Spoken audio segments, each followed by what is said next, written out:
Hello दोस्तों, सबसे पहले आप सभी को नमस्कार। आप यूपीएससी हिंदी चैनल देखना स्टार्ट किए हैं और आज से हम लोग पीटी 365 के कल्चर का पोर्शन कवर करने का प्रयास शुरू करेंगे। तो कम से कम लेक्चर्स में जितना जिस्ट हो सकेगा हम लोग उसको देंगे, क्योंकि एग्ज़ाम अब नज़दीक है, लगभग 1 महीना बचा है। तो रिवीजन के पॉइंट ऑफ व्यू से ये कल्चर के पोर्शन को चलाया जाएगा। हम उन दोस्तों को बता देना चाहते हैं जो हमारे चैनल पर नए हैं कि पीटी 365 के इन्वायरमेंट का पोर्शन और पॉलिटी का पोर्शन कवर किया जा चुका है। अगर आपको देखना हो तो आप देख सकते हैं। उसके अलावा यूपीएससी हिंदी का यूट्यूब चैनल एक बार विजिट करिए। उसमें जो भी चीज़ आपके काम की लगती है, चाहे टेस्ट सीरीज़ हो या फिर क्विजर्स हो, जो भी चीज़ें हैं ये आप टेलीग्राम चैनल पर देख सकते हैं। तो सब कुछ जो है आप पता करने के लिए इन 2 नंबरों पर कॉल कर सकते हैं या फिर यूपीएससी हिंदी का टेलीग्राम चैनल देख सकते हैं। तो स्टार्ट करते हैं। देखिए, सबसे पहले एक छोटी सी एनालिसिस हम लेकर के यहाँ पर आए हैं।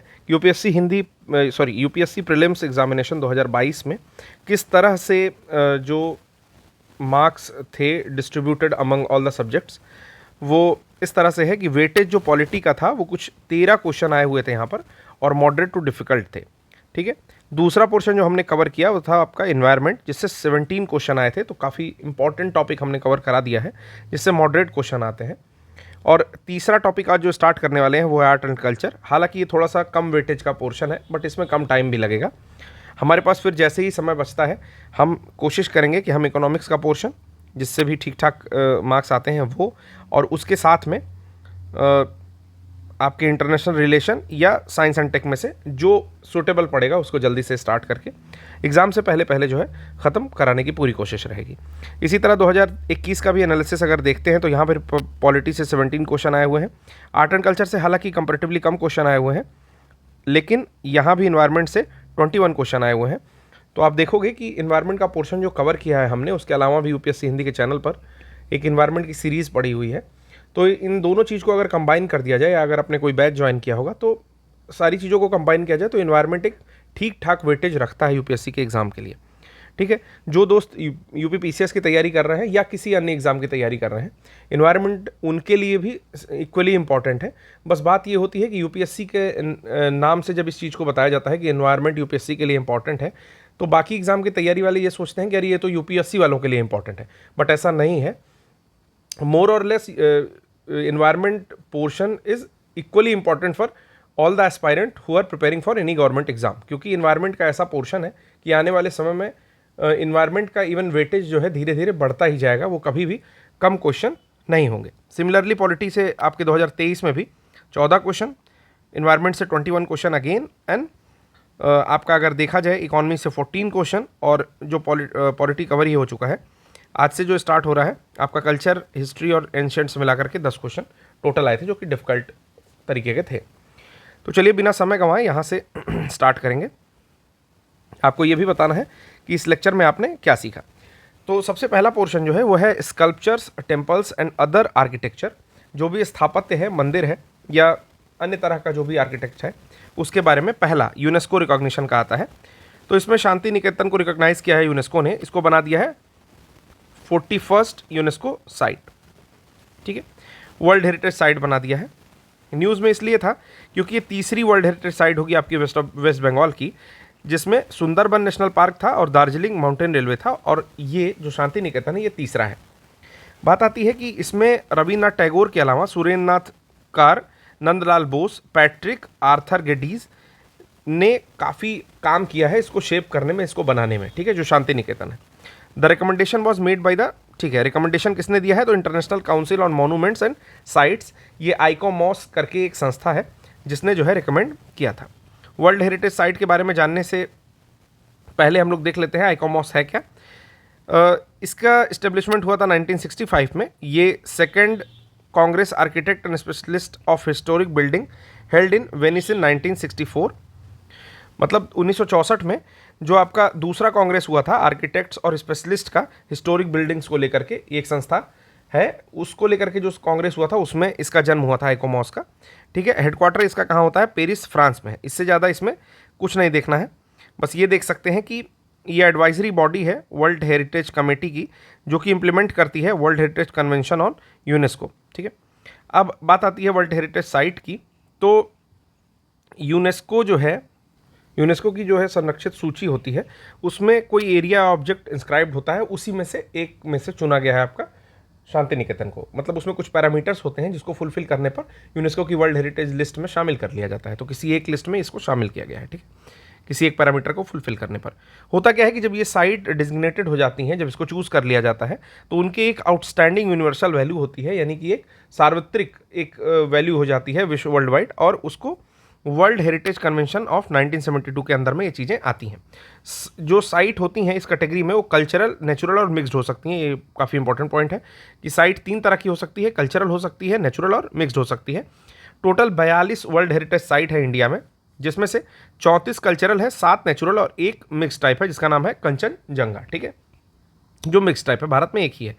वर्ल्ड हेरिटेज साइट जो है वो नॉमिनेट होती है basis of tentative list submitted the members. जो भी मेंबर्स होते हैं जब वो सबमिट करते हैं तो उसके बेसिस पर चीज़ें नॉमिनेट होती हैं, ठीक है। और टोटल जो है एक क्राइटेरिया मीटअप होना चाहिए 10 क्राइटेरिया में से, ठीक है। तो ये काफ़ी इंपॉर्टेंट पॉइंट है, ये बहुत अच्छा लगेगा यूपीएससी को। अगर वो इस पर क्वेश्चन बनाएगी तो उन लोगों को भी बहुत मजा आ जाएगा। क्या पूछ रहा है? For inclusion in world heritage list a site must meet one of the 10 selection criteria. मतलब टोटल 10 सिलेक्शन या चयन के क्राइटेरिया होते हैं, क्षेत्र होते हैं, जिसमें से कम एक क्राइटेरिया को मीटअप करना होता है या फुलफिल करना होता है। चलिए कुछ आर्किटेक्चर एलिमेंट की बात की जाए तो देखते हैं कि यहाँ पर जो है गुहा घर जो है चाइनीज़ टाइप का है, जापानीज़ में भी है, इसमें नियो गॉथिक भी है, नियो क्लासिकल भी है, बुद्धिस्ट का भी अंश देखने को मिलता है, सल्तनत और मुगल पीरियड का भी कुछ अंश देखने को मिलता है, जैसे आर्क उसके होते हैं, फैकेड होता है और जाली जो होती है। बंगाली भी यहाँ पर देखने को मिलता है, चैती जो होता है वो बंगाली हट से इंस्पायर्ड है। तो इसमें बहुत सारे कल्चर का जो है मिश्रण देखने को मिलता है। फिर कहता है यूनिकनेस की बात की जाए तो यूनिकनेस क्या है? तो यूनिकनेस में ये देख सकते हैं कि इसमें इंडियन एग्जाम्पल होता है टोटल वर्क ऑफ आर्ट का, जिसमें कि हम लोग देख सकते हैं life, learning, work and art along with the local and global intertwined. मतलब कि ये पूरी तरह से जो है एक दूसरे में गुथे हुए हैं, लोकल और ग्लोबल लेवल के जो भी चीज़ें टोटल वर्क ऑफ आर्ट के माध्यम से। इस्टेब्लिशमेंट अगर देखें तो इसका इस्टेब्लिशमेंट हुआ था middle of the 19th century by Maharshi Debendranath Tagore, जो रविन्द्रनाथ टैगोर के पिताजी थे। तो ये चीज़ ध्यान रखनी है कि कहीं ऑप्शन में अगर ऐसा दे देता है कि Shanti Niketan was established by Rabindranath Tagore, तो ये पॉइंट को ध्यान देना है कि नहीं, देवेंद्रनाथ टैगोर ने जो है इसका इस्टेब्लिशमेंट किया था। तो ये काफ़ी कंफ्यूजिंग पॉइंट हो सकता है और यूपीएससी बहुत प्यार करती है ऐसे पॉइंट से जो कि कंफ्यूजन क्रिएट करे बच्चों के दिमाग में। फिर कहता है कि has substantial soil erosion which give certain areas the barren look. कुछ ऐसा भी उसमें एरिया है जो कि बैरन या बंजर तरह का लुक देता है आपके जो शांति निकेतन के अंदर में। इसको कहते हैं आपका खोआई, खोआई नाम से इसको जानते हैं लोकली। फिर flanked by the Ajay and the Kopai. तो ये 2 रिवर्स हैं वहाँ पे, अजय और कोपाई रिवर्स, इसके द्वारा जो है इसके आसपास में ये बसा हुआ है, ठीक है। फिर कहता है कि आर्किटेक्चर एंड कल्चरल फीचर। कुछ अगर कल्चरल फीचर देखे जाए तो कहता है कि द फर्स्ट आर्किटेक्चरल स्ट्रक्चर और the part of a complex was the glass temple मंदिर। जो आपका कॉम्प्लेक्स टेम्पल है वहाँ पर ग्लास मंदिर, उसका एक पार्ट है ये फर्स्ट आर्किटेक्चरल स्ट्रक्चर जो है। ये नॉन डिनोमिनेशनल जो है वर्शिप के लिए जाना जाता है, मीन्स ये किसी विशेष संप्रदाय या विशेष वर्ग के लिए जो है निर्धारित नहीं थी। तो इसका आपको समझ में आ गया होगा ओवरऑल क्या मतलब है कि जैसा जो पहला उसकी आर्किटेक्चरल स्ट्रक्चर बना था, जो पहला वहाँ पर कोई भी संरचना बनी थी, वो आपका कॉम्प्लेक्स जो था वो ग्लास टेम्पल, उसको शीशे का मंदिर या कांच का मंदिर कहा जाता है, जो कि किसी जो है संप्रदाय के विशेष के लिए नहीं बना हुआ था। दूसरा कहता है कि इंडिजिनस आर्किटेक्चर स्टाइल क्या है यहाँ पर, क्या यहाँ पर देशज स्थापत्य की जो कला है या शैली है वो क्या थी। कहता है कि बिल्डिंग मटेरियल में दोनों चीज़ें यूज़ की गई, जैसे मड और थैचड भी यूज़ किया गया, यानी कि मिट्टी, घास फूस जैसी पारंपरिक सामग्रियां भी यूज़ की गई। उसके साथ रीइंफोर्स सीमेंट कंक्रीट के भी यूज़ किया जाए, यानी कि जिसको आरसीसी बोलते हैं आप लोग, ठीक है। तो उसका भी यूज़ यहाँ पर किया गया है प्रॉपर। एक सेकंड में अपनी पेन चेंज कर लेता हूँ, शायद कुछ लोगों को ना दिख रहा हो, ठीक है, ये दिखेगा आई थिंक, ठीक है। तो आरसीसी का भी यूज यहाँ पर किया गया, यानी कि दोनों सामग्री को यूज़ किया गया। डेकोरेशन या सजावट के लिए क्या यूज़ किया गया, तो म्यूरल पेंटिंग जो होती हैं आपकी, जिसको भित्ति चित्र कहते हैं, उसके साथ साथ फ्रेस्को, एक फ्रेस्को विधि भी उसी तरीके की है, ठीक है। उस विधि से जो है and sculpture freezes on wall, ये सारी विधियों से दीवार पर जो है चित्र बने हुए हैं। जैसे म्यूरल पेंटिंग बनी हुई है जिसको भित्ति चित्र कहते हैं, फ्रेस्को और स्कल्पचर फ्रिजेस जो है ये सब वहाँ पर बना हुआ है। Adorned with Bharhut, Mahabalipuram, Mohenjodaro, Egyptian and Assyrian motifs. तो मोटिफ मतलब होता है बेल, बूट इत्यादि चीज़ों का रूपांकर, ठीक है। तो वहाँ पर जो है इसके साथ साथ क्या बना हुआ है, जैसे भरहुत के, महाबलीपुरम के, मोहनजोदड़ो के या असीरियन सभ्यता के या फिर मिस्र के रूपांकनों को भी वहाँ पर जो है दिखाया गया है, ठीक है। फिर अब हम लोग देखेंगे आगे, तो इंग्लिश में कुछ एक लाइन मिसिंग है एक्चुअली, ये जो यहाँ से लिखा हुआ है, तो add on with Bharhut, Mahabalipuram, Mohenjodaro, Egyptian, Syrian motifs, ये है कहाँ पर, तो एक स्थान है उसी शांति निकेतन में, इसको बोलते हैं कालोबारी, ठीक है ना। कालोबारी क्या होता है, कोलतार से बना हुआ एक मड और कोलतार से बना हुआ एक स्ट्रक्चर होता है, ठीक है। इसको कॉरिडोर की तरह से भी समझा जा सकता है। तो आप जब फोटो निकालोगे शांति निकेतन की कालोबारी डाल करके, तो आपको दिख जाएगा कि किस तरह की बातें वहाँ पर की जा रही हैं, ठीक है। आगे चलते हैं, रविन्द्रनाथ टैगोर के बारे में देखते हैं कि शांति निकेतन में क्या उनका जो उनके कार्यकाल में क्या क्या चीज़ें हुई, कैसा बीता उनका समय। तो कहते हैं कि he began his journey in Shanti Niketan, उन्होंने अपनी जीवन स्टार्ट किया एस्टेब्लिशिंग ब्रह्मचर्य आश्रम। 1901 में वहाँ पर क्या इस्टेब्लिश किया, ब्रह्मचर्य आश्रम, ठीक है। तो यूपीएससी क्वेश्चन कैसे पूछ सकता है, पहला क्वेश्चन ये पूछेगा कि which of the following statements are true about Shanti Niketan. तो पहला स्टेटमेंट बनाएगा वहाँ पर कि Shanti Niketan was established by Rabindranath Tagore, ठीक है। दूसरा स्टेटमेंट बनाएगा कि Brahmacharya Ashram was established in 1901 by Rabindranath Tagore, ठीक है। और उसके बाद इन दोनों ऑप्शन से आपको एक टिक करना रहेगा, या फिर आप ये भी कह सकते हैं कि तीसरा आपका बना देगा कि the Kalobari adorned with the Bharhut, Mahabalipuram, Mohenjodaro, Egyptian as well as Assyrian motifs, ठीक है। तो इन तीनों में से आपको ट्रू और फॉल्स देखना रहेगा, ठीक है। चलिए, मोर देन वन अब तो आने लगा है कि कौन सा मोर देन वन सही है या टू कितने सही है, मतलब इस तरह का क्वेश्चन आने लगा, ठीक है। चलिए, कहता है कि इंस्पायर्ड बाय एंशिएंट वैदिक tradition of Tapovan and Gurukul, Gurukul और तपोवन की तरह से वहाँ पर जो है एक एंशियंट पुराने भारतीय परंपरा वहाँ पर दिखती है, with open air classroom arrange, जो कि खुली हवा में क्लासरूम्स होते थे। From 1925 this ashrama came to know as a Patha Bhavana, तो पथ भावना के नाम से इसको जानते थे। फिर कहता है कि रविन्द्रनाथ टैगोर ने शांति निकेतन में एक आश्रम की भी स्थापना की। विश्व भारती विश्वविद्यालय शांति निकेतन में ही इन्होंने बनाया, ये भी पॉइंट नोट करेंगे, विश्व भारती विश्वविद्यालय जो है काफ़ी इंपॉर्टेंट है। फिर उन्होंने एक वर्ल्ड यूनिवर्सिटी जिसका नाम विश्व भारती था उसको इस्टेब्लिश किया 1921 में, ठीक है। ये वर्ल्ड यूनिवर्सिटी के नाम से भी विश्व भारती जाना गया बाद में। कि फिर 1951 में 1951 में विश्व भारती को ट्रांजिशन कर दिया गया एक सेंट्रल यूनिवर्सिटी की तरह से, ठीक है, with Rabindranath as the first vice chancellor. मतलब इसके फर्स्ट वीसी कौन बना, तो रविन्द्रनाथ टैगोर इसके फर्स्ट वीसी बने, और इसको जो है सेंट्रल यूनिवर्सिटी की तरह से ट्रांजिट कर दिया गया, यानी उसको बदल दिया गया, ठीक है। रिलेटेड न्यूज़ ये है कि वहाँ पर एक बंगलार माटी करके चीज़ है, क्या है, वेस्ट बंगाल ने डिक्लेयर किया है रविन्द्रनाथ टैगोर की बंगलार माटी को बंगलार जोल as a state anthem.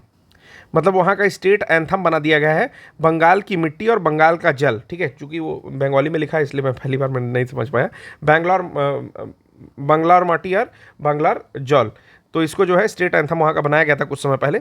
Waste Bengal assembly ने एक चीज़ और पास की है, क्या पास किया रेजोल्यूशन, पोइला बैसाख जो वहाँ पर मनता है, यानी कि बंगाली कैलेंडर का जो पहला दिन होता है, इसको पोइला बैसाख कहते हैं, उसको स्टेट हुड डे भी मनाने का ऐलान किया है, अर्थात राज्य दिवस मनाया जा रहा है, ठीक। फिर कहता है कि song was written during the Bang Bhang movement, जो बंग भंग मूवमेंट हुआ था 1905 में, उसके दौरान जो है इन्होंने गीत लिखे थे। कौन से गीत लिखे थे, यही जो ऊपर गीत की बात की गई है, बांग्लार माटी, बांग्लार जॉल, ठीक है ना, अगेंस्ट द पार्टीशन, जो भी पार्टीशन हुआ था उस समय उसके विरुद्ध में, ऑन प्रमोट्स कम्युनल हारमोनी, और उन्होंने सांप्रदायिक हारमोनी को, सांप्रदायिक सद्भाव को बढ़ावा दिया था थ्रू रक्षाबंधन, राखियां बांधी गई थी एक दूसरे को, ठीक है। टैगोर ऑल्सो कंपोज अमर सोनार बांग्ला। आपको पता है कि हमारे वहाँ जो है जनगण मन भी रविन्द्रनाथ टैगोर ने लिखा है। बांग्लादेश में जो वहाँ का राष्ट्रगीत है वो अमर सोनार बांग्ला है, उसको भी जो है वहाँ का नेशनल एंथम है, उसको भी जो है कौन लिखा था, तो रविन्द्रनाथ टैगोर ने ही लिखा था। ये मज़ा नहीं आ रहा है, रेड पेन सेलेक्ट कर लेते हैं, ओके चलिए, ठीक है। फिर ये तो था शांति निकेतन के बारे में कुछ बातें। तो शांति निकेतन के बारे में आपको आशा है कि चीज़ें क्लियर हो गई होंगी। दूसरा पॉइंट है, तेजी के साथ कवर करेंगे, जितनी चीज़ें इंपॉर्टेंट है वही कवर करेंगे, तो बिल्कुल परेशान नहीं होना है। इंग्लिश में पीडीएफ है, तो हिंदी वालों से कह देना चाहता हूँ भाई भागना बंद करो। अगर सच में यूपीएससी या यूपीपीसीएस की तैयारी कर रहे हो तो कम से कम इक्वली कमांड होना चाहिए हिंदी और इंग्लिश पर। इक्वली नहीं हो रहा है, मतलब सॉरी, इक्वली अगर नहीं भी हो रहा है तो भी इतना कमांड होना चाहिए कि इंग्लिश देख के भाग मत खड़े हो जाओ, कि पता चले कल तुमको कोई पोस्ट मिल जाती है, कोई ऑफिस मिल जाता है, उसमें अगर इंग्लिश में एक लेटर आ जाएगा तो कहाँ भागोगे तुम। तो भागने की जरूरत नहीं है, आप धैर्य रखिए, आराम से चीज़ों को देखिए, चीज़ें समझ में आने लगेंगी। आपको थोड़ा समय देना पड़ेगा, ठीक है। जिस तरह से बचपन में बच्चा चल नहीं पाता है, थोड़ा समय देना पड़ता है, गिरता है, उठता है, फिर गिरता है, तो उसी तरह से जो है आपको थोड़ा सा मोटिवेटेड होकर काम करना पड़ेगा। शुरू शुरू में चीज़ें नहीं आती हैं समझ में, ठीक है। तो रिजेक्शन से नहीं डरना है, सिलेक्शन के लिए लगे रहना है। तो दूसरा है सैक्रेड इंसेम्बल्स ऑफ होयसल, जो होयसल के पवित्र मंदिर समूह है उनके बारे में बात कर रहा है। न्यूज़ क्या है, सबसे पहली चीज़ कह रहा है कि यहाँ पर भी इसको घोषित किया गया है 42वां यूनेस्को की वर्ल्ड हेरिटेज साइट, ठीक। अब होयसल टेम्पल है कहाँ पर, तो होयसल टेम्पल जो है कर्नाटका में है, तो कर्नाटका का ये चौथा वर्ल्ड हेरिटेज साइट घोषित हुआ है। कह रहा है कि इसमें चेन्ना केशवा टेम्पल जो कि बेलूर में है उसको शामिल किया गया है, होयसलेश्वर टेम्पल हेलेबुडू में है उसको शामिल किया गया है, और केशवा टेम्पल सोमनाथपुर में है उसको शामिल किया गया है इसमें। फिर बात आती है कि होयसल के टेम्पल जो है वो चौथी वर्ल्ड हेरिटेज साइट यानी कि विश्व धरोहर स्थल या विरासत स्थल है। इसके अलावा क्या क्या है, हम्पी है, पत्तादकल है और वेस्टर्न घाट है, ठीक है, पश्चिमी घाट। तो अब देखिए यहाँ से ही एक क्वेश्चन बन सकता है, पहला क्वेश्चन तो यहीं से बन जाएगा कि कितनी साइट्स कर्नाटका से हैं। इसमें क्या करेगा ना कि 3 का नाम दे देगा, 1 का नाम नहीं देगा, ठीक है। यहाँ से पहला क्वेश्चन बन गया, ठीक। फिर बात आते हैं होयसल मंदिर के जो भी आपके फीचर्स हैं, ठीक है, जो भी वहाँ की विशेषताएं उसके बारे में देखते हैं। पहला है चन्ना केशवा मंदिर, ठीक। इसको क्या कहते हैं, इसको विजय नारायण टेम्पल भी कहते हैं। तो यहाँ पर मैं लिख दे रहा हूँ, एक सेकंड, लिखने के लिए तो कोई और ही पेन चाहिए होगी, सॉरी। चलिए, इसको और किस नाम से जानते हैं, इसको नाम से जानते हैं विजय नारायण मंदिर। तो होसलेश्वर चेन्नाकेश्वर टेम्पल को विजय नारायण मंदिर के नाम से भी जानते हैं। बनाया कौन था, तो किंग विष्णुवर्धन ने बनाया था, राजा विष्णुवर्धन, ठीक। कहाँ पर स्थित है, तो बेलूर में स्थित है। कौन सी रिवर है बगल में, तो यागची रिवर है। कौन सी रिवर है, यागची, ठीक। चलिए अब इसके बारे में आगे चलते हैं। ये इसमें एक देवता की पूजा होती है, इतना तो नहीं पूछना चाहिए लेकिन फिर भी आप ये जान सकते हैं कि लॉर्ड विष्णु को जो है ये डेडिकेटेड है। आगे आते हैं होयसलेश्वर टेम्पल के बारे में देखते हैं। होयसलेश्वर टेम्पल कहाँ स्थित है, तो हेलेबिडू में स्थित है, हेलेबिड या हेलेबिडू में स्थित है, ठीक है, हेलेबिडू में स्थित है। इसको कौन बनवाया था, तो आपकी 11वीं शताब्दी में कौन बनवाया है, 12वीं शताब्दी में कौन बनवाया है, किंग विष्णुवर्धन ने बनवाया है। किसने बनवाया है, विष्णुवर्धन ने बनवाया है, ठीक है। उसके बाद ये कहाँ स्थित है, तो लेक का नाम याद कर लेंगे, द्वार समुद्र एक लेक है वहाँ पर ये स्थित है, ठीक है, द्वार समुद्र झील के पास। कौन सा टेम्पल, होयसलेश्वर टेम्पल। देखिए इसका नोट्स कैसे बनाएंगे, ऐसे लिखेंगे होयसलेश्वर टेम्पल, इसके सामने लिख देंगे लेक जो भी है आपकी द्वार समुद्र, ठीक। बनवाया कौन था, तो यहाँ पर विष्णुवर्धन, ठीक। ऐसी चीज़ें लिखते जाएंगे। मैं आपको एक सैंपल भी अभी दे देता हूँ कि हिंदी में वाले शॉर्ट नोट्स कैसे बनाएं, ठीक है, ये मैं अभी आपको एक सैंपल दे दूंगा। तो ये जो टेम्पल है ये आपका लॉर्ड शिवा को डेडिकेटेड किया गया है एज नटराज, वहाँ पर नटराज के रूप में, जिनको गॉड ऑफ डिस्ट्रक्शन कहते हैं, अर्थात संहार का देवता माना जाता है, ठीक। आइए फिर आता है केशवा टेम्पल के बारे में। तो जो केशवा या केशव टेम्पल है उसको आपको बनाया था सोमनाथ दंडनायक ने, ठीक है। किसकी रिजीम में बना था, तो नरसिम्हा 3 के रिजीम में बना था 1268 के आसपास। इतना ज़्यादा बस नहीं जानना है, बस ये जानना है कि किसके रिजीम में बना था और किसने बनवाया था, ठीक है, ठीक। मतलब इसमें जो अधिकारी था ना वो आपका सोमनाथ था, और रिजीम काल किसका चल रहा था, तो काल चल रहा था नरसिंह तृतीय का। कहाँ पर स्थित है, तो मैसूर में स्थित है, सोमनाथपुर जिसको कहते हैं। किस रिवर के किनारे है, तो कावेरी रिवर के किनारे है, इसलिए इंपॉर्टेंट हो जाता है। डेटी कौन है, भगवान कौन है इसमें, तो त्रिकुट टेम्पल है, dedicated to lord Krishna in 3 forms.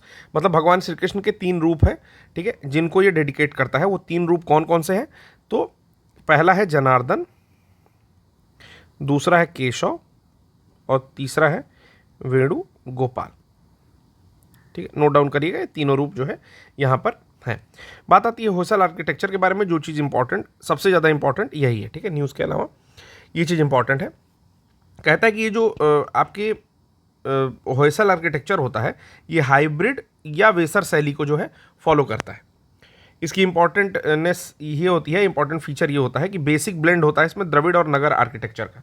मतलब उसमें नगर आर्किटेक्चर जो उत्तर भारत में आपका ज़्यादा प्रचलित है और द्रविड़ आर्किटेक्चर जो दक्षिण भारत में प्रचलित है, उन दोनों का एक मिक्सचर है ये, ठीक है, ब्लेंड है जिसको कह सकते हैं। Show a strong influence of Bhumija. Bhumija क्या होता है? भूमिजा एक शैली है, उसका इस पर प्रभाव अधिक है। किसका प्रभाव अधिक है? तो भूमिजा शैली का प्रभाव अधिक है। फिर कहता है कि Bhumija is a variety of north Indian shikhara. शिखर जो बनता है वो भूमिजा शैली में बनता है। शिखर की एक मतलब शैली है। Karnataka Dravida tradition of the Kalyani Chalukya territories. इसके अलावा कल्याणी चालुक्य क्षेत्र में कर्नाटक द्रविड़ शैली का भी इस पर प्रभाव देखा जाता है। कल्याणी के जो चालुक्य हैं उनके भी जो शैलियाँ हैं उनका भी इस पर प्रभाव देखा जाता है। अगर की फीचर की बात करें टेम्पल आर्किटेक्चर की, तो उसमें स्टाइल जो देखते हैं वो किस तरीके का है, तो आपका एक रेज्ड प्लेटफॉर्म यानी कि ऊंचे प्लेटफॉर्म पर, जिसको अधिष्ठान बोलते हैं, आपका स्टेलेट प्लान यानी कि एक तारकीय परियोजना इसको बोलते हैं। सपोज करिए कि मैं दिखा देता हूँ आपको, देखिए ये देखिए थोड़ा ऊंचा प्लेटफॉर्म है, ठीक है, और चारों ओर ये चीज़ फैली हुई है। सपोज करो कि ऐसे ऐसे, या रुकिए मैं दूसरे तरीके से बताता हूँ। ये क्या बन गया? कैसे बनता है स्टार यार? ऐसे बनता है ना, ठीक है, ऐसे ही समझ लो कि ये सारा चबूतरा जो है ऊंचा ऊंचा सा है, ठीक है, जमीन से तारकीय प्लान। ये देखिए फिर से एक बार और ऊंचा ऊंचा कर दीजिए इसको। यही चीज़ जो है बनी हुई है, देखिए ध्यान से, यही चीज़ देखिए इस तरह से, ये पूरा चारों ओर इस तरह से बना हुआ है, ठीक है। तो आपका स्टेलेट प्लान के लुकिंग लाइक स्टार के हिसाब से बना हुआ है। फिर मटेरियल क्या यूज़ किया गया है? तो सोप स्टोन यूज़ किया गया है। सोप स्टोन क्या होता है? इसको सेल खड़ी बोलते हैं हिंदी में। ये सॉफ्ट होता है और आसानी से इस पर कार्विंग या कोई भी जो चिन्ह उभारने होते हैं वो चीज़ उभारी जा सकती है, यानी कि कार्विंग की जा सकती है। गर्भगृह की बात की जाए, जिसको सैंक्टम सैंक्टोरम कहते हैं, ये हाउस जो है सेंट्रली प्लेस्ड होता है, जहाँ पर centrally placed murti enshrine icon with peetha या पेडेस्टल, मतलब कि सीढ़ी से थोड़ा सा चढ़ना पड़ेगा, एक दो सीढ़ी होगी वहाँ पर, और उसके बाद वहाँ पर जो है पीठ या आसन होता है मुख्य देवता का।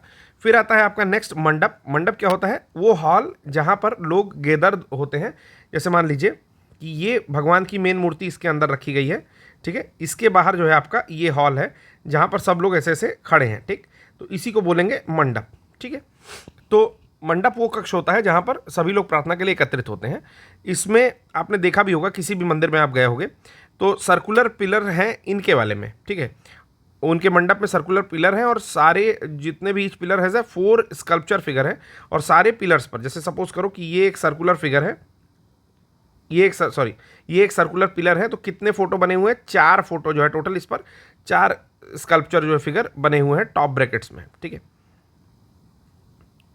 ठीक, यानी कि अगर टॉप ब्रैकेट की बात कर दे रहा है, फिर ये सबसे ऊपर की ही बात कर रहा होगा ऐसे, ठीक है। 4 मूर्तियां बनी हुई हैं चारों ओर से, इसकी बात नहीं कर रहा है जो मैंने दिखाया, ठीक, ओके। फिर आता है आपका गोपुरम। गोपुरम होता है एंट्रेंस ऑफ टेम्पल। किसी भी मंदिर में जब प्रवेश करते हो ना, जैसे मंदिर के बाहर का प्रांगण है, ठीक, मंदिर में यहाँ से प्रवेश करो, यहाँ से मंदिर बनना स्टार्ट हुआ है, तो ये हो गया पोर्शन आपका गोपुरम, ठीक, मंदिर का प्रवेश द्वार। तो इसका इस शैली में जो भी वेसर शैली में बनता है तो गोपुरम काफ़ी ऊंचा होता है। कह रहा है कि लोफ्टी गोपुरम्स वर कंस्ट्रक्टेड, मतलब बहुत ऊंचा गोपुरम इनका होता है। स्कल्पचर की बात की जाए तो कह रहा है कि इनका शाल भंजिका एक औरत होती है, the common form of sculpture. मूर्तिकला की एक सामान्य शैली है इनकी शाल भंजिका, ये मूर्तिकला यूज़ की जाती है। विमान क्या होता है? विमान मतलब होता है जो गर्भगृह होता है ना, उसके ऊपर की संरचना, जैसे जहाँ पर भगवान रखे जाते हैं, जो गर्भगृह है उसके ऊपर आप देखते हो कि सबसे ऊंचा पोर्शन ऐसे बना होता है। ये 3D में मैंने बनाया तो अभी तो दिखेगा नहीं, मतलब कि ये चीज़ जो है ना ये हवा में है, ये चीज़ जो है हवा में है, इसको इस तरह से समझो ऐसे, और ये आपने पढ़ा होगा, ये अंदर जाने की बात करता है, मतलब ये कोई तीर है, ठीक है, तो तीर के ये पीछे का पोर्शन है और ये ऊपर का पोर्शन है, ठीक, तो इसमें तीर बाहर निकल के ऊपर गई हुई, तो वही समझ लो कि ये चीज़ ना हवा में है, वो ऊंचाई पे है, ठीक। जैसे अगर मैं इसको ऐसे बना दूं यार, सिंपल देखो ये है ना, तो सपोज करो कि यहाँ भगवान रखे हुए हैं, उसके ठीक ऊपर ये मंडप बना हुआ है, ठीक। तो उसको बोलते, सॉरी विमान बना हुआ है, तो ये हो गया विमान। स्ट्रक्चर ओवर द गर्भगृह और इनर सैंक्टम, जो भी इनर सैंक्टम होता है उसके ऊपर जो बना रहता है। Simple inside and lavishly decorated on the outside, मतलब बाहर से लेविशली यानी कि बहुत बुरी, मतलब अच्छी तरह से काफ़ी डेकोरेट किया होता है, और अंदर से सिंपल होता है। अदर फीचर में देख सकते हैं तो सीलिंग्स फीचर कोलेबोरेटेड डोम्स होते हैं इसमें, यानी कि टोडा गुंबद जिसको बोलते हैं हिंदी में, सॉरी कॉर्बेल डोम्स, कॉर्बेल्ट, कोलेबोरेटेड नहीं, कॉर्बेल डोम्स होते हैं इसमें, यानी कि टोडा गुंबद इसमें होता है, ठीक है। होयसल राजवंश के बारे में कुछ कुछ बातें बताई हुई हैं, जैसे कि इनका फाउंडर कौन था, तो आपका किंग नृप कामाटू था। टाइम पीरियड क्या था, 10वीं से 14वीं शताब्दी के आसपास। कैपिटल बेलूर और द्वार समुद्र हुआ करती थी, जिसको हेलिबुडू आज के टाइम में बोलते हैं। रीजन कहाँ कहाँ रूल किया इन्होंने, तो मॉडर्न डे ऑफ कर्नाटक और तमिलनाडु में रूल किया। इंपॉर्टेंट रूलर में आपका विष्णुवर्धन राय हुआ, उसके अलावा वीर बल्लाल टू भी हुआ, ठीक है। एडमिनिस्ट्रेशन देखते हैं तो इनका 5 kingdom was divided into, Nadu में, कंपन्स में, विषय में, ठीक है, देशज में, इस तरह से जो है डिक्रीजिंग ऑर्डर में ये डिवाइड होते थे। तो ये काफ़ी इंपॉर्टेंट है, एडमिनिस्ट्रेशन जो होता है वो हर बार पूछ लेता है, ठीक है, तो इसको याद कर लीजिएगा। NKVD किसी तरह से भी आप याद कर सकते हो कि नाडु होता है, फिर उसके बाद नाडु के बाद आपका होता है कंपन होता है, फिर विषय होता है और फिर देश होता है। इसको एक बार लिख भी दे रहा हूँ क्योंकि काफ़ी इंपॉर्टेंट है। नाडु होता है, फिर कंपन होता है, ठीक है, फिर विषय होता है, फिर क्या होता है, देश होता है। याद रखिएगा किसके बारे में आपने पढ़ा है, तो होयसल्स के बारे में पढ़ा है। फिर कहता है कि कैसे ये डिक्लाइन हुआ, तो वीर बल्लाल 3 जो था उसको किल कर दिया गया। बैटल ऑफ मदुराई हुई थी 1343 में, और इसको जो है हरिहर प्रथम ने होयसल साम्राज्य के संप्रभु राज क्षेत्रों को तुंगभद्रा नदी क्षेत्र में अपने प्रशासन के अधीन क्षेत्रों में विलीन कर लिया, यानी कि हरिहर वन जो था वो तुंगभद्रा नदी के क्षेत्र में अपने प्रशासन में जितने भी इनके एरियाज थे उसको क्या कर लिया, मिला लिया, और वहाँ से इनका राज्य जो है ख़त्म हो जाता है, ठीक। और ये बिलीव किया जाता है कि ये नेटिव थे आपके मालनाड रीजन कर्नाटक के, और इनका जो है यादव, जो नॉर्थ के यादव होते थे उनके साथ थोड़ा सा कनेक्शन देखा जाता है, ठीक है ना। तो ये आपका था जेनेसिस। आइए नेक्स्ट हम लोग पढ़ते हैं टेम्पल्स 1.2 में। कोणार्क का सन टेम्पल, तो काफ़ी इंपॉर्टेंट है, स्टार मार्क कर सकते हैं, बहुत बार क्वेश्चन पूछा हुआ है। यूपी PCS में तो बहुत बार क्वेश्चन पूछा हुआ है, ठीक है, और UPSC में भी एक आध बार क्वेश्चन पूछा हुआ है पहले के समय में। तो अगर न्यूज़ में है तो काफ़ी इंपॉर्टेंट है, देख लेते हैं क्यों न्यूज़ में है। तो है क्या कि अभी एक G20 समिट वहाँ पर होती है, तो वहाँ पर जो है वर्ल्ड लीडर को शोकेस किया जाता है, यानी कि दिखाया जाता है जो आइकॉनिक सन टेम्पल है आपका कोणार्क का, उसको, ठीक। फिर कहता है सन टेम्पल के और क्या क्या बोलते हैं, तो ब्लैक पगोडा बोलते हैं, अर्क क्षेत्र बोलते हैं और पद्म क्षेत्र बोलते हैं। ये 3 नाम है, तो ये तीनों नाम याद रखेंगे। ब्लैक पगोडा बहुत लोगों को याद होगा, लेकिन अर्क क्षेत्र और पद्म क्षेत्र जो है नहीं याद होगा। ये कब बनाया गया था, तो 13वीं सेंचुरी में यह बना था। जो ईस्टर्न यानी कि पूर्वी गंग राजा हैं कृष्ण नरसिंह देव के द्वारा, नरसिंह देव एक के द्वारा बनवाया गया था। अब देखिए इसमें इंपॉर्टेंट ये हो जाता है कि 1 2 3 4 जो होते हैं ना, नरसिंह देव 1 जैसे इसमें लिखा है, तो नरसिंह देव 1 है ये बनवाया था। ये चीज़ एकदम दिमाग में बैठा के रखनी है कि UPSC क्या करता है, कुछ नहीं करता है। एक घटिया सा सवाल पूछ देगा आपसे कि नरसिंह देव 2 ने बनवाया था, ठीक, पूर्वी गंग राजा नरसिंह देव 2 ने बनाया था। तो इतना फ्लो में आप क्वेश्चन मत पढ़ें, जब भी UPSC का प्रश्न पढ़ें तो ये सोच के पढ़ें कि अगर मैं आए हुए क्वेश्चन में से केवल 60% करेक्टली अटेम्प्ट कर दूँ ना, ठीक है, उसमें कुछ चीज़ें तो गलत होंगी, आप भले से अपने एंड से करेक्ट अटेम्प्ट करो, फिर भी मेरा सिलेक्शन हो जाएगा, ठीक। क्योंकि कट ऑफ आप देख रहे हो पिछले 2 साल में, जो CSAT को छोड़ दो क्योंकि CSAT थोड़ा टफ आ रहा है, थोड़ा नहीं ठीक ठाक टफ आ रहा है, बट अगर GS के पोर्शन को देखो ना, तो कट ऑफ जो है इतना जा रहा है कि अगर आप सच में दिल से ठीक ठाक अटेम्प्ट करके आओ तो बड़े आराम से आपका प्री क्लियर हो जाएगा, ठीक है। चलो आगे चलते हैं कि सन टेम्पल जो है वो हाईलाइट करता है सेलेस्टियल मूवमेंट, सन की, जो सन की खगोलीय गति होती है उसको दिखाता है। मटेरियल क्या क्या यूज़ किए गए थे, सन टेम्पल देखो यही है, इसको बोलते हैं देउल, ये है जगमोहन आगे का पोर्शन, ठीक है। भोग मंदिर एक अलग बना हुआ है, और नाट्य मंडप ये भी बाहर अलग बना हुआ है, ठीक है। बता रहा है कि मटेरियल क्या यूज़ किया गया, तो यूज़ किया गया क्लोराइट, लेटराइट और खोंडालाइट, ठीक। ये 3 चीज़ें यहाँ पर यूज़ की गई हैं, तो ये तो कभी नहीं पूछना चाहिए, ठीक है। रविन्द्रनाथ टैगोर डिस्क्राइब किया था इन्होंने, रविन्द्रनाथ टैगोर ने कहा था कि place where the language of stone surpasses the language of man, मतलब एक ऐसा क्षेत्र है जहाँ पर पत्थरों की जो भाषा है, पत्थरों की जो बोली है, वो मनुष्य की बोली या भाषा से क्या करती है, आगे निकल जाती है। इतना खूबसूरत बनाया गया है। कुछ और मंदिरों की बात करें जो कि सन टेम्पल है, तो उसमें आपका आता है मार्तंड का sun temple, Jammu and Kashmir में स्थित है। फिर आता है आपका अगला कटारमल का सूर्य मंदिर, ये स्थित है आपका उत्तराखंड में, काफ़ी इंपॉर्टेंट है। देखिए, मार्तंड का सूर्य मंदिर सबको जानकारी होती है, लेकिन कटारमल का जो सूर्य मंदिर है उसकी जानकारी कम लोगों को होती है, तो उत्तराखंड में स्थित है। फिर आता है आपका सूर्यपहर, सूर्यपहर है आपका असम में, नॉर्थ ईस्ट में होने के नाते नॉर्थ ईस्ट न्यूज़ में रहता है, इसलिए भी ये भी इंपॉर्टेंट है। फिर आपका आता है अगला दक्षिणार्क सूर्य, दक्षिणाका जो है बिहार में है ये। फिर आता है अरसावल्ली, अरसावल्ली का नाम आपने सुना होगा, आंध्र प्रदेश में स्थित है, ठीक है। फिर आता है आपका सूर्यनार कोविल, ये तमिलनाडु में स्थित है, ठीक है। और नेक्स्ट है मोढेरा, मोढेरा का भी सूर्य मंदिर आपको पता ही होगा, गुजरात में स्थित है।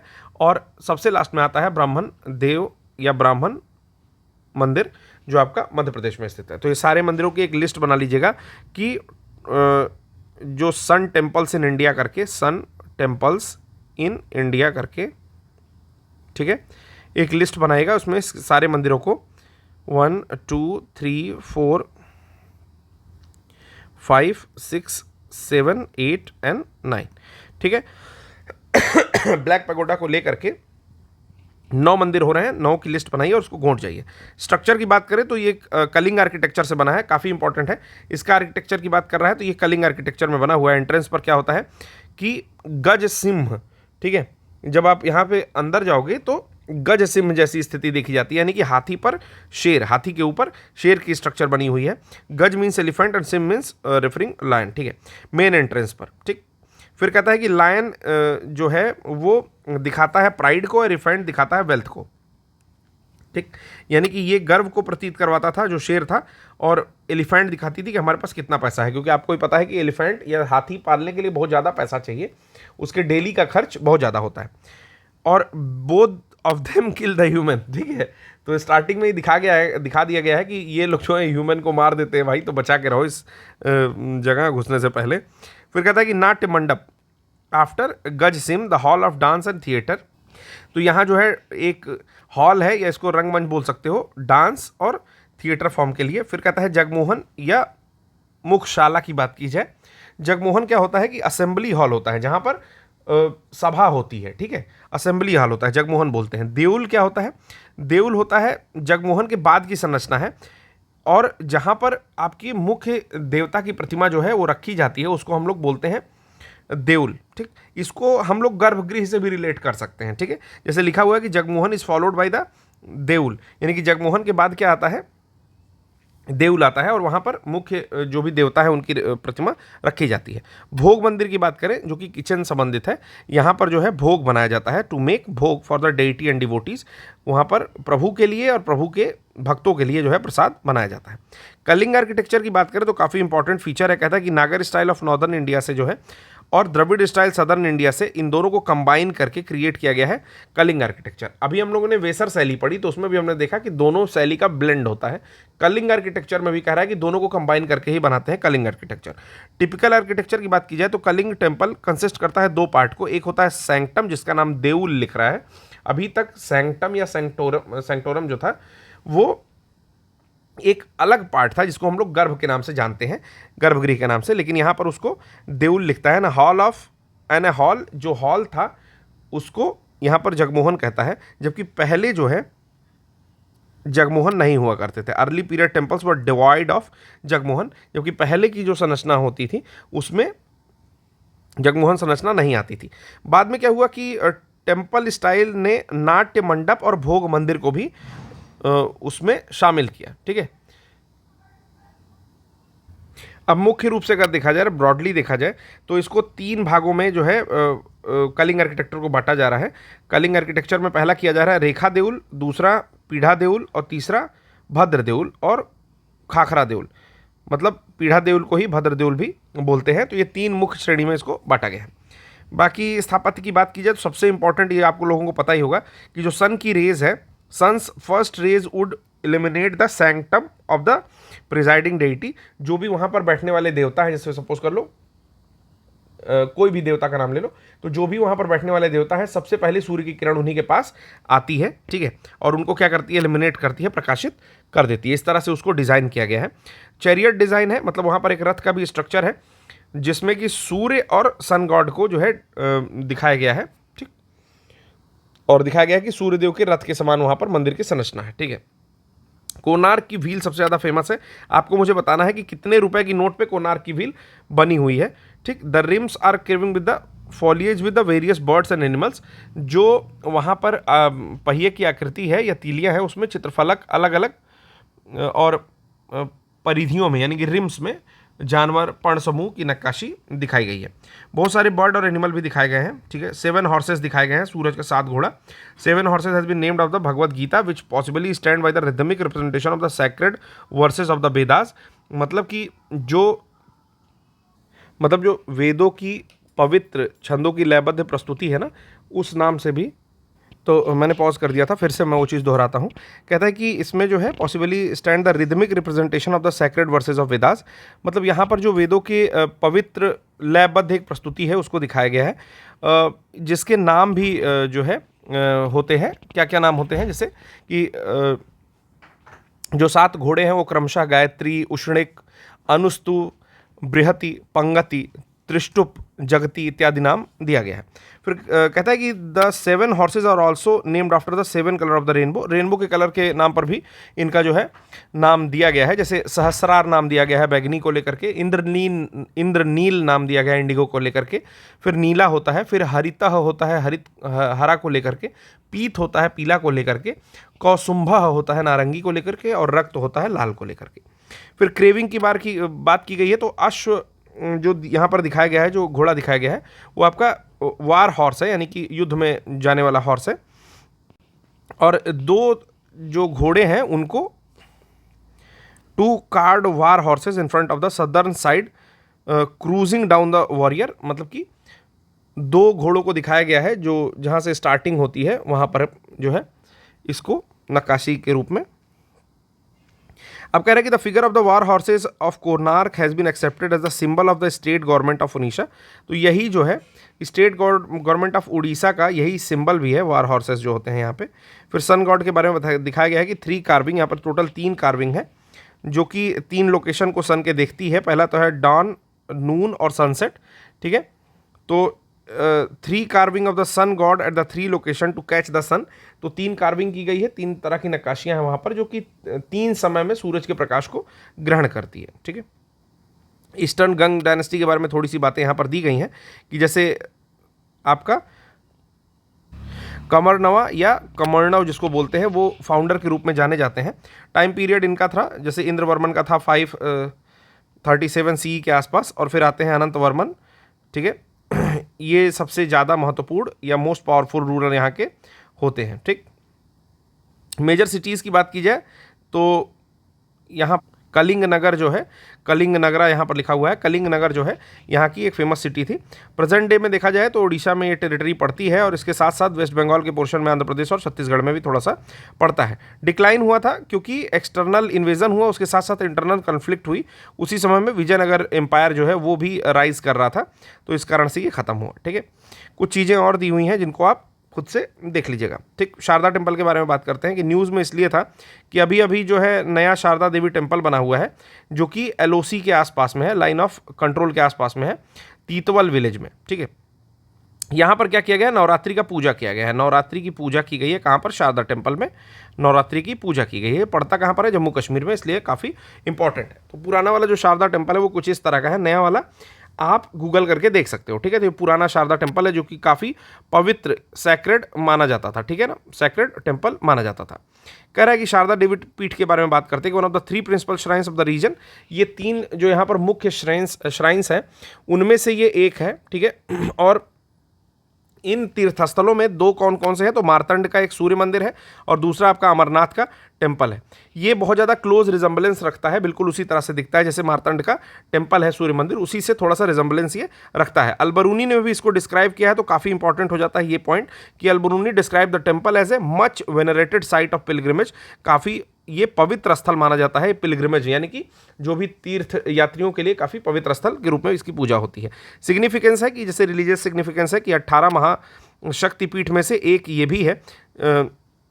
18 महाशक्तिपीठ को ग्रैंड शक्तिपीठ या बड़े शक्तिपीठ के रूप में भी जाना जाता है। ठीक है, फिर बात आती है महाशक्तिपीठ कह सकते हो, is a consider to be abode of Hindu goddess Saraswati. तो यहाँ पर सरस्वती माता की जो है पूजा किया जाता है शक्तिपीठ में, मतलब हिंदू जो देवी हैं सरस्वती, उनको एक तरह से समर्पित कह सकते हैं। फिर जो सरस्वती देवी हैं वो कंसीडर की जाती हैं कश्मीरी पंडित की कुल देवी की तरह से, ठीक है, प्रिंसिपल डेटी की तरह से, और रेफर किया जाता है इनको कश्मीरा पुरावासिनी के रूप में, ठीक है, रेजिडेंट ऑफ कश्मीर जिनको कहा जाता है। ठीक है, एजुकेशनल सिग्निफिकेंस भी था, जैसा मानते हैं कि यूनिवर्सिटी ऑफ हायर लर्निंग जैसे वैदिक वर्क के लिए, स्क्रिप्चर्स के लिए और कमेंट्रीज़ के लिए जो टिप्पणियाँ होती थी वो यहाँ पर जो है हायर लर्निंग की होती थी, वेदों पर टिप्पणियाँ जो की जाती थी। ये भी बिलीव किया जाता है कि जो शारदा यूनिवर्सिटी थी वो उसकी जो स्क्रिप्ट थी ना उसको शारदा कहते हैं। स्क्रिप्ट मतलब होता है लिपि, मतलब यहाँ पर एक लिपि चलती थी शारदा यूनिवर्सिटी में जिसकी लिपि थी शारदा लिपि। ठीक है, यूनिवर्सिटी को 5000 स्कॉलर्स थे वहाँ पर, और बिगेस्ट लाइब्रेरी मतलब बहुत सबसे बड़ी पुस्तकालय वहाँ पर, यह बड़ा पुस्तकालय भी था। रिनोन्ड स्कॉलर जैसे आदि शंकराचार्य हो गए, रामानुजाचार्य हो गए, जिन्होंने श्री भाष्य भी लिखा हुआ है, ये लोग कहे गए कि यहीं पर शारदा यूनिवर्सिटी में ही पढ़े थे ये लोग, यहीं पर रह करके। ठीक है, अदर टेम्पल्स की बात की जाए तो पहला आता है त्र्यंबकेश्वर टेम्पल। तो 12 ज्योतिर्लिंग में से एक है, लॉर्ड शिवा को समर्पित है, आपको पता ही होगा, कई लोग गए भी होंगे। फुटिल ऑफ द माउंटेन यहाँ पर ब्रह्मगिरी माउंटेन के आपका निचले स्तर पर जो है ये अवस्थित है। ठीक है, तलहटी में जिसको बोलते हैं। ठीक है, और गोदावरी रिवर के निकट है। अभी आपको कमेंट बॉक्स में ये बताना है कि गोदावरी किस जगह से निकलती है, मतलब ओरिजिन ऑफ गोदावरी आपको कमेंट बॉक्स में बताना है। फिर कंस्ट्रक्ट किया गया था इसको तीसरे पेशवा जो थे बालाजी बाजीराव उनके द्वारा। यहाँ पर वर्ड त्रिंबक इंडिकेट करता है ट्रिनिटीज़ को या त्रिदेव को, यानी कि ब्रह्मा विष्णु और महेश जो होते हैं त्रिदेवता, उसको जो है ये त्रिंबक रिप्रेजेंट करता है। ठीक है, तो यहाँ से क्वेश्चन जैसे यूपीएससी अगर बनाएगी तो त्रिंबक से क्वेश्चन बना सकती है, थोड़ा टेक्निकल वर्ड है। टेम्पल जो है वो ब्लैक स्टोन में है और नागर स्टाइल आर्किटेक्चर में भी इसको बनाया गया है। ठीक है, विच इज़ मोस्ट, देखिए ये है तो आपका नीचे गोदावरी के आसपास में, ठीक है, त्र्यंबकेश्वर, लेकिन अगर देखा जाए तो इसको नागर स्थापत्य शैली में बनाया गया है। ठीक है, अब महाराष्ट्र में होने के बाद भी नागर स्टाइल में जो कि उत्तर भारत की कला है वो चीज़ बनाई गई है, तो काफ़ी इंपॉर्टेंट हो जाता है। ज्योतिर्लिंग के बारे में देख लिया जाए तो यहाँ पर सारे ज्योतिर्लिंग लगभग दिए हुए हैं, जैसे महाकालेश्वर दिया हुआ है आपको, जब आप जाओगे मध्य प्रदेश में तो ओंकारेश्वर भी उससे थोड़ी दूरी पर दिया हुआ है, यहाँ पर कहते हैं कि ओंक की आकृति बनती है। ठीक है ना, फिर केदारनाथ दिया हुआ है, उत्तराखंड में अवस्थित है ये। फिर वैद्यनाथ है आपका झारखंड में, ठीक है, देवघर झारखंड में, वैद्यनाथ में बोल बम जो आप लोग सुनते होंगे वो वैद्यनाथ ही है। ठीक, काशी विश्वनाथ हमारे यूपी में है, अभी आपको पता है कि विश्वनाथ कॉरिडोर भी बना है, महाकाल कॉरिडोर भी बना था, काफ़ी बेहतरीन है। ठीक है, जरूर देखना चाहिए, मैं तो कहता हूँ कि महाकाल कॉरिडोर अगर आप बिलीव करते हैं मतलब शिव में, भगवान शिव में, तो जरूर आप महाकाल कॉरिडोर एक बार घूमने जाइए, तबियत खुश हो जाएगी बिल्कुल। ठीक, फिर आता है घृष्णेश्वर भी महाराष्ट्र में स्थित है, औरंगाबाद के आसपास में स्थित है। फिर आता है मल्लिकार्जुन की जो स्थिति है वो आपकी आंध्र प्रदेश में है, श्रीशैलम के आसपास में। फिर रामेश्वरम आता है, आपको पता ही है कि सबसे एंड पॉइंट पर है तमिलनाडु के। भीमशंकर आता है, ये भी आपका पुणे महाराष्ट्र में है। त्र्यंबकेश्वर आता है, ये मैंने बता ही दिया। सोमनाथ की बात आती है तो लूटा गया था सोमनाथ को किसके द्वारा, महमूद गजनवी के द्वारा। कब लूटा गया था, 1025 में जो है वो आया था, और सबसे बड़ी लूट तभी मचाया था, टोटल 17 बार आक्रमण किया था, और लास्ट टाइम में जब आक्रमण किया था शायद 2 साल बाद 1027 के आसपास, तो उसको खोखरों ने लूट लिया था। ठीक है, नहीं 1025 में उसको खोखरों ने लूट लिया था, तो वो दोबारा जब लौटा था तो उन लोगों से बदला लिया था। ठीक, फिर आता है नागेश्वर, तो नागेश्वर आपके गुजरात में स्थित है। ठीक है, और ओमकारेश्वर बाकी मैंने आपको बता ही दिया। ठीक है, आता है तुंगनाथ टेम्पल क्यों न्यूज़ में, इसको एक बार देख लेते हैं। ये कहाँ पर है, रुद्रप्रयाग डिस्ट्रिक्ट में है, ये स्थित उत्तराखंड के, ठीक है, उत्तराखंड के रुद्रप्रयाग डिस्ट्रिक्ट में स्थित है, और बिलीव किया जाता है कि 1000 साल पुराना था ये, और इसको अर्जुन जो कि 3rd पांडव ब्रदर थे, इन्होंने इसकी नींव रखी थी। ठीक है, आगे बात करते हैं कि अगर लैटिट्यूड की बात की जाए तो लगभग 12,000 फीट, यानी कि अगर मीटर्स में लगभग कन्वर्ट करूं तो 4,000 मीटर, जो कि आपकी आइस लाइन होती है।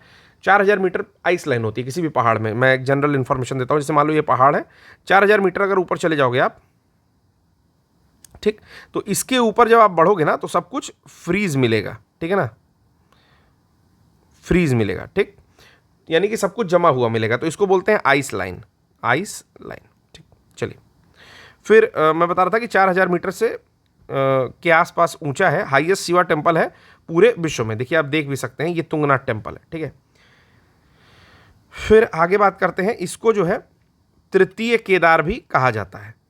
ये since it is the path of the Panch Kedar, ये पंच केदार के मतलब समूह का एक हिस्सा है। Cluster of the Shiva temples including, जिसमें केदारनाथ आता है, मधमेश्वर आता है, तुंगनाथ आता है, रुद्रनाथ आता है, कल्पनाथ आता है। उसमें से एक ये भी स्थित है गढ़वाल में। ये पांचों चीज़ स्थित है, जिसमें से एक तुंगनाथ है, ये भी न्यूज़ में था, ठीक है। फिर आता है आपका Jageshwar temple and Parvati Kund. Jageshwar temple और पार्वती कुंड क्या है, तो कह रहा है कि जगेश्वर टेम्पल जो है रिवर जटा गंगा के पास स्थित है, और शिव जो है कवर किए गए हैं more than 100 small ancient temple of different God's. यहाँ पर स्थित जो शिव मंदिर है वो अलग अलग 100 मतलब अलग अलग देवताओं के 100 से अधिक प्राचीन लघु मंदिरों से घिरा हुआ है। मतलब उसके आसपास में भी 100 मंदिर लगभग हैं, ठीक है ना, ancient temples of different God's, ठीक है। फिर कहता है टेम्पल बिलोंग टू, एक सेकेंड, ठीक है, चलिए आते हैं, थोड़ा ऑरेंज कलर में ले लेता तो ठीक लगता। ये परफेक्ट रहेगा आई थिंक। चलिए देखिए कैसा लग रहा है, ठीक है ना। चलिए, temples belong to post Gupta, कहते हैं कि मतलब उत्तर गुप्ता पीरियड के टाइप का है, एंड प्री मिडुअल एराज का है, mostly built in renovated Katyuri dynasty. एक कत्यूरी डायनेस्टी थी, उसके समय में ये बना हुआ माना जाता है, ठीक है। और ये कब का है, गुप्तोत्तर काल का है, यानी कि लेटर गुप्ता या जो भी बोल सकते हैं इसको, क्या लिखा हुआ है, पोस्ट गुप्ता पीरियड का है। और कत्यूरी राजवंश, ये चीज़ याद रखिएगा, कत्यूरी राजवंश के लोगों ने इसको पुनर्निर्माण करवाया, ठीक। फिर कहता है कि अकॉर्डिंग टू स्कंद पुराण में और लिंग पुराण में worship of Shiva was started from Jageshwar. तो ये कहा जा रहा है कि स्कंद पुराण और लिंग पुराण में ये बताया जाता है कि जगेश्वर से ही जो है शिव की आराधना स्टार्ट हुई थी। ये जो एरिया है also centre of Lakulish Shaivism, Lakulish Shaivism, यानी कि लकुलीश शैववाद का जो है, लकुलीश जो एक तरह का आपका वो है, क्या बोलते हैं कि क्या बोलते हैं, संप्रदाय है, ठीक है। वहाँ का भी जो है revivalist sect worshipping Lord Shiva, यानी कि भगवान शिव की पूजा करने वाले जो एक तरह के मॉडर्न संप्रदाय है, जिसको पुनरुत्थानवादी कहते हैं, लकुलीश शैववाद का भी एक केंद्र था। फिर कहता है कि यहाँ पर एक पार्वती कुंड स्थित है at the elevation of 5338 feet पर स्थित। बिलीव किया जाता है कि ये जो साइट है वहाँ पर भगवान शंकर ने गॉडीज पार्वती को मेडिटेशन क्या किया था, सिखाया था, ठीक है, या दोनों ने ध्यान किया था, ठीक। ऐसा तो सिखाया जा टाइप का कुछ नहीं है। Lord Shiva and goddess Parvati meditated, इन दोनों लोगों ने यहाँ पर ध्यान किया था। फिर आता है आपका श्री सीताश्रमा स्वामी टेम्पल, ठीक है, श्री सीतारामा स्वामी टेम्पल, त्रिशूर केरला। तो सीताराम स्वामी टेम्पल जो है वो कहाँ स्थित है, त्रिशूर में स्थित है। तो त्रिशूर के पूरम को कंसीडर किया जाता है मदर ऑफ ऑल पुरम्स। तो त्रिशूर का जो पुरम है वो सारे पुरम्स का मदर या माता या जननी के जैसे जो है कंसीडर किया जाता है।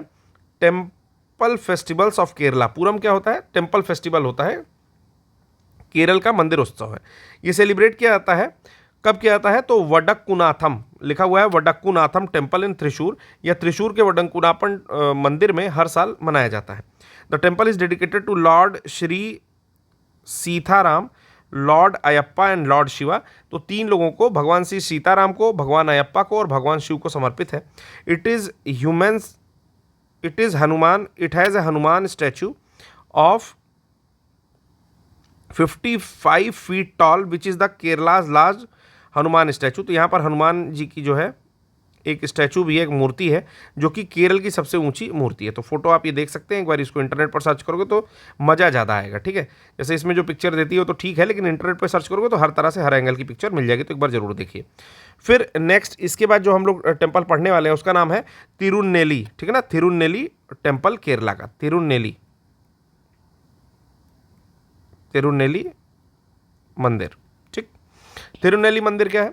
ये जो है ट्रेडिशनल केरला आर्किटेक्चर में बना हुआ है। It is situated in the bank of stream of Papanashini एक वहां पर नदी है, उसके बैंक पर, उसके किनारे पर जो है बना हुआ है, on the side of Brahmagiri hills के पास में, वायनाड केरला में, ठीक है ना। वायनाड से पिछली बार आपको पता ही है कौन लड़ा था, रागा ने लड़ा था यहाँ से चुनाव वायनाड से, ठीक है। This temple is blessed with the Trinity of Shiva. ये जो है शिव का ट्रिनिटी, जो कि शिव, विष्णु और ब्रह्मा को दिखाती है, उस ट्रिनिटी को, ये त्रिदेव को ये रिप्रेजेंट करता है, ठीक है। This temple is blessed with the Trinity of Shiva, Vishnu and Brahma. तो ये त्रिदेव को समर्पित है या त्रिदेव को निरूपित करता है, ठीक है। तो आज के जो लेक्चर है उसमें हमने पहला पोर्शन कंप्लीट कर दिया है, जिसमें आपका जो स्थापत्य का पोर्शन था, ठीक है, वो था। अब हमारा दूसरा पोर्शन है आर्किटेक्चर एंड स्कल्पचर, तो इसको नेक्स्ट लेक्चर में हम लोग कंप्लीट करेंगे। आशा करता हूं कि लेक्चर आपको समझ में आया होगा। मैं पिछले बार इतना ज़्यादा बोला जाता था कि सर इंग्लिश में लेकर के आओ, पीडीएफ इंग्लिश में क्यों नहीं लेकर के आओ, और बहुत भद्दे कमेंट्स भी कुछ लोग कर देते हैं। उन्हें ध्यान रखना चाहिए कि जिस भी व्यक्ति से आप सीखते हो, मैं केवल अपने लिए बात नहीं बोल रहा हूँ, जीवन में हमेशा याद रख सकते हो, पहली बात तो एथिक्स मर रही है, ठीक है, तो मर जाएगी, मेरे बताने से नहीं बचने वाली है, धीरे धीरे मरी जाएगी। किसी बहुत बूढ़े व्यक्ति से बात करोगे तो उसकी एथिक्स कुछ और रहेगी, फादर से बात करोगे तो उसकी एथिक्स कुछ और है, मेरे से बात कर रहे हो या मैं कुछ सिखा रहा हूँ तो मेरी एथिक्स कुछ और है।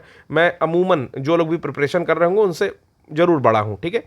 और आने वाले समय में आज के 5-7 साल बाद, या आपको खुद फील होगा कि छोटे बच्चे जो आपसे है ना, उनके पास कोई एथिक्स नहीं बच रही है, कौन बड़ा है कौन छोटा है, किस तरह से क्या एटिकेट होता है, किस तरह से बातचीत करनी चाहिए, ये चीज़ें नहीं बच रही हैं। मानवता का पतन हो रहा है, और वो हो जाएगा मेरे बचाने से या कुछ लोगों के बचाने से नहीं होता। ये इनर कॉन्शियसनेस होती है कि आपके अंदर से जब वो चीज़ें नहीं आएंगी ना, तो आप किसी के सिखाने से नहीं सीखोगे। फिर भी मैं अपनी बात बोल दे रहा हूँ कि जिस भी व्यक्ति से कभी कुछ सीखने को मिले, ठीक है, चाहे वो मैं हूँ, आपके माता पिता हो, आपका टीचर हो, या कोई भी व्यक्ति हो, ठीक है, कोई डांट के ही अगर आपको सिखा रहा है तो उसको ईगो पर मत लीजिए। ये एक वर्ड है ना, ईगो, इसने दुनिया को पागल कर रखा है। किसी के पास पैसे हो जाने से उसके पास ज्ञान नहीं हो जाता, एथिक्स नहीं हो जाती। अब बात ये होती है कि पैसा और ज्ञान क्या जरूरी है, सॉरी, ज्ञान और एथिक्स क्या जरूरी है जब मेरे पास पैसे हैं। देखिए ऐसा है ना, पैसे से आप खरीद सकते हो, लेकिन आप पैसे से अपना नहीं बना सकते हो। ये बात हमेशा मैटर करती है। जब भी आप कमज़ोर होगे ना, तो आपको वो चाहिए जिनसे आपने रिलेशन बनाए हैं, ठीक है, वो नहीं चाहिए जिनसे आपने कांटेक्ट बनाए हैं। तो ये चीज़ें कहीं ना कहीं काउंट होती है, और जिसके अंदर एथिक्स नहीं है फिर तो वो कुछ भी नहीं रखेगा। तो हर आदमी का एक टेनेट होता है, टेनेट, ठीक है, और हर आदमी का एक एथिक्स होता है, उसको जिंदा रखना चाहिए और उसके लिए कुछ भी करना चाहिए, ठीक। तो इसीलिए कह रहा हूं कि जब भी कमेंट करिए ना, तो एक सुझाव के रूप में कमेंट करिए कि सर ये चीज़ ऐसे होती तो अच्छा होता, या ये चीज़ इस चीज़ की इन सर की अच्छी लगती है, ठीक है। जैसे आप कोई भी ऐसा पॉजिटिव कमेंट करो, निगेटिव भी करो, जैसे बुराई करो कि सर आप बहुत तेज बोल रहे हो, कैसा पढ़ा रहे हैं और समझ में नहीं आ रहा है, पोर्शन इस तरह से क्लियर करिए। जैसे कुछ ऐसे कमेंट करो ना जो जेन्युइन हो, आप लेक्चर पूरे देखे हो, आपको कमेंट अगर आप कर रहे हो तो मुझे भी लगे कि हाँ ये चीज़ थोड़ा जेन्युइन कमेंट है, तो मैं उस चीज़ को इम्प्रूव करने की कोशिश बिल्कुल करूंगा आप लोगों के लिए, ठीक है ना, क्योंकि आप ही लोग तो हो जिनके लिए पढ़ाया जा रहा है, ठीक है। अगर आप लोग पॉजिटिव कमेंट नहीं करोगे तो कैसे काम चलेगा। दूसरी चीज़ कि कुछ लोग ऐसे होते हैं, जैसे उसमें मैं भी हूं, जो लोग कमेंट नहीं करते हैं। जैसे ना मैं कमेंट करता हूं, ना लाइक करता हूं, ना सब्सक्राइब करता हूं। देखो सही बात बता रहा हूं, लेकिन पिछले कुछ सालों में मेरे अंदर थोड़े से चेंजेस हुए हैं। मुझे लगता है कि जो व्यक्ति थोड़ा सा यूनिक काम कर रहा है, ठीक है, अब बिल्कुल ये भी नहीं है कि कुछ भी तुम डांस करके डाल दे रहे हो तो मैं तुम्हें सब्सक्राइब कर लूं हर दिन अपनी आंख सेंकने के लिए, ऐसा नहीं है। अगर आप एक स्तर का काम कर रहे हो और मुझे मेरे एथिक्स के अकॉर्डिंग सही लग रहा है, तो मैं सब्सक्राइब और लाइक करता हूं, बिल्कुल करने लगा हूं, चेंज कर लिया हूं अपना नेचर। और मैं आपसे आशा करता हूं कि अगर लेक्चर आपको समझ में आए, ठीक है, तो आप इस लेक्चर को स्प्रेड कर सकते हो लोगों के बीच में। सब्सक्राइब करना मत भूलो यार, सब्सक्राइब कर लो चैनल को, ठीक है, क्योंकि अब ये पूरी सीरीज़ है, अब ये पहला लेक्चर है तो पूरी सीरीज़ आने वाली है। इसके साथ साथ हमने इकोनॉमिक्स की व्यवस्था कराई है, तो इकोनॉमिक्स के भी लेक्चर्स कुछ दिन में आने लगेंगे, और आप लोग का इसी तरह सहयोग रहेगा तो चैनल आगे बढ़ेगा। तो आज के लिए बस इतना ही ज्ञान देना है। चलिए, धन्यवाद।